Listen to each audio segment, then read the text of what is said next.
இப்போ இவங்க ஜாதகத்துல பாத்தீங்கன்னா லக்னத்திலே லக்னாதிபதி சனி ஆட்சி பெற்று சசயோகத்துல ஸ்ட்ராங்கா இருக்காரு.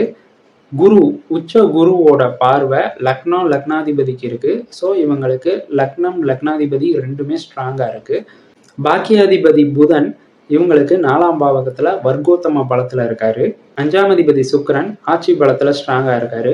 ஸோ இவங்க ஜாதகத்துல 1, 5, 9 அதிபதிகள்ங்கிற லக்ன சுபர் எல்லாரும் ஸ்ட்ராங்கா இருக்காங்க. பஞ்சமகா புருஷ யோகத்துல சசயோகம் ஒன்று இருக்கு.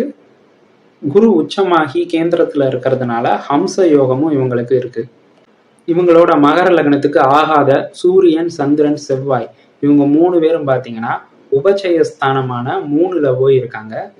உச்ச குருவோட பார்வையில சூரியன் சந்திரன் செவ்வாய் ராகு இந்த 4 பேரும் இருக்காங்க. குருவும் சந்திரனும் பரிவர்த்தனை வேற ஆயிருக்காங்க இந்த ஜாதகத்துல.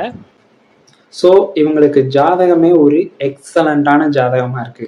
அது மட்டும் இல்லாம லக்ன சுபரோட தசா தொடர்ச்சியா இவங்களுக்கு சின்ன வயசுல இருந்தே நடந்துகிட்டு இருக்கு.